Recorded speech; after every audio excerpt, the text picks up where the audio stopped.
Joining us now from Amsterdam is the lawyer for East Timor, whose Canberra home and office were raided by ASIO today, Bernard Collaerry. Bernard Collaerry has been in The Hague preparing East Timor's case against Australia. Welcome to Lateline and thanks very much for being with us. Collaerry. Yes, good evening, Emma.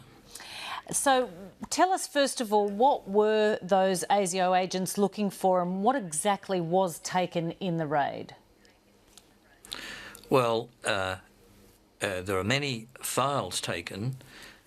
My correspondence with the East Timor government, the Prime Minister of East Timor, CRITICO-SUPERADORA, my correspondence with the learned professors in Cambridge and Oxford who are assisting and are the leading counsel in the case, Sir L.U. Lauterpack and Professor Vaughan Lowe, counsel who are of the most eminent status in international law, a variety of other documents and records.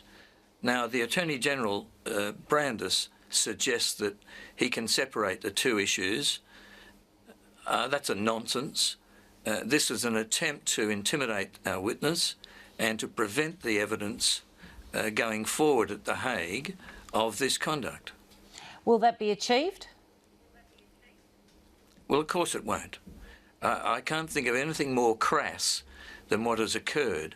I mean, we go back to 2004, when the present Director General of ASIO was then the newly appointed from Foreign Affairs Director of the Australian Secret Intelligence Service, when he ordered a team into Timor to conduct work which was well outside the proper functions of ASIS. Our Australian people don't expect their espionage service to be assisting revenue deliberations and commercial negotiations between partners. East Timor and of course, as your viewers know, and Australia were joint partners in this enterprise. There was a dispute about the revenue split, and the responsible minister, Alexander Downer, responsible also for the ASIS, the Secret Intelligence Service, brought about a situation where the internal negotiation deliberations of the East Timorese was bugged, eavesdropped, listened. This had nothing to do with our national security, nothing to do with protecting Australian people. All it's done is to drag our name down in face of the world once again. Just by way of background, if you don't mind, Bernard Collaerry, just giving us a little bit of context here for those who aren't familiar with the case. What is the evidence you'll be presenting in The Hague in relation to exactly how Australia went about this spying that you allege on East Timor? This director, newly arrived director, sent a technical team into Dili to liaise with a Australian aid construction team that were effecting renovations in the nation-building idea in East Timor, renovations to rooms that were to be used by the Timorese Prime Minister and his colleagues. Eventually, through a series of clandestine missions, bugs were inserted into hollow wall, and for the actual negotiations that took place, there was a listening post, a transcript was carried across town, and so Mr Downer's negotiators knew what the internal deliberations, as the issues went for over a period of days, knew what the Timorese were thinking, and that gives an extraordinary advantage. Emma, if this had happened in Wall Street, in Collins Street, Melbourne, in Bridge Street, Sydney, people would go to jail. This is inside trading to get extra revenue. It had nothing to do with protecting our country. It was over what is, in relative terms, a small amount of gas and oil, very valuable to the Timorese, but a minute, minuscule proportion of our national reserves. But when I come back to that unprecedented activity, and we've got someone coming forward to say, this was not in my proper functions of my service, you've got a very informed comment. Who ordered that program? Mr Irwin. Who's in charge of ASIO sent his agents into my office and my home, Mr. Irwin.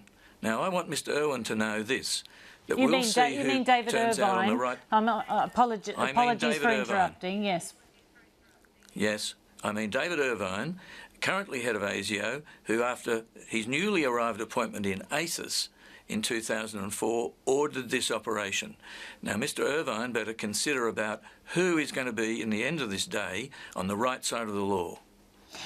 How legal and indeed how safe is it for ACIS to use Australian aid workers, as you're suggesting, as a cover for spying? Well, this is what was done, and which makes it so horrible. We have Mr. Howard in his memoir saying how proud he is, and justifiably so in many respects, for what he's done for East Timor.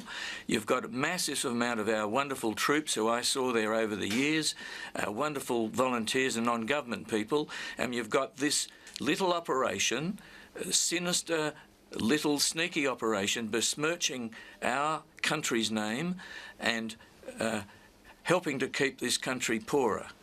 If Mr. Irvine could go to East Timor and see the constant infant burials, he'd understand how strongly many of us feel about this conduct. Most improper conduct, outside the proper functions of ACIS, and we've got a situation where the man who ordered it is now the man who ordered a raid on my home and my office and other good persons. What can you tell us about the witness who's been questioned tonight? We understand he is a former ACIS agent. Was he directly involved in spying on East Timor, the spying that you're alleging? This witness was the director of all technical operations of ACIS. We're not talking about some disaffected spy.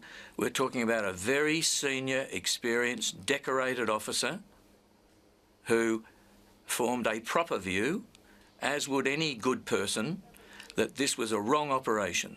This was wrong, it was commercially motivated, and it was motivated in a situation where the government was anxious to give Woodside Petroleum a window of opportunity. I believe that's in our evidence. The case will be mounted in due course, and I think Australians should await judgment. But I want the documents returned from my office, and I certainly want Mr. Irvine to be closely scrutinised over this affair. We understand the witness has had his passport seized. Were you expecting him to give evidence in The Hague? If Australia was going to cease its neither confirm nor deny, of course, Emma, you should know that the Prime Minister of East Timor wrote to Julia Gillard in December last year and pointed out this evidence and gave Australia the opportunity to simply tear up this improperly procured treaty. It would have gone away at that stage. Timor's not joining this bandwagon of intelligence leaks and the rest. This is not part of what's currently going on. This is a well-developed, well-advised, eminently represented legal case against Australia. And it will proceed, Emma. Let me make clear to you and to Senator Brandis, this proceeding will continue. The evidence is available here in The Hague as I speak. Muzzling the oral evidence of the prime witness is so crass. What do you think the tribunal's going to think of it? Well, isn't it entirely... It's a contemptuous action. Isn't it entirely within the rights of the Australian government to attempt to protect the integrity of its intelligence agencies and the information they collect in the course of their operations? Indeed, Emma, but I made clear at the start there's no objective here in beating ACIS over the head.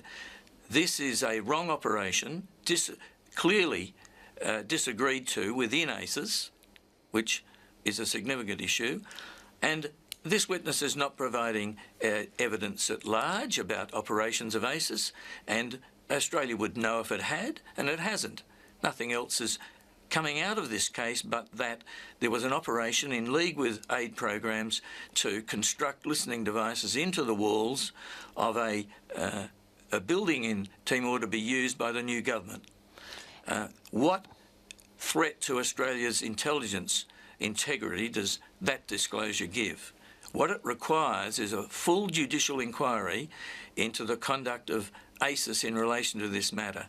Does the Australian public support the use of our intelligence service to adjust the revenue in the revenue negotiations over this petroleum and gas oil field? After all, you should ask the Australian government just how much money did it personally get as an Australian government out of this clandestine mission. You'll find most of the money went to the oil company that was most advantaged by it. Will be advantaged by it, I should say. Former Foreign Minister Alexander Downer says these recent spying allegations by East Timor against Australia are, in his words, an opportunistic attempt to undermine a treaty between the two countries over these lucrative gas fields in the Timor Sea. This is a David and Goliath situation. This is a small country that has, it's an infertile country, marine clay, it grows very little. This gas and oil is its future. This is nothing opportunistic. The investigation and negotiation of this issue has been underway for some time. Most unfortunately, our litigation timetable has come up at the same time as the other spying disclosures, but this is totally unrelated to that. Bernard Collaerry, we're out of time. Thank you so much. It's a pleasure.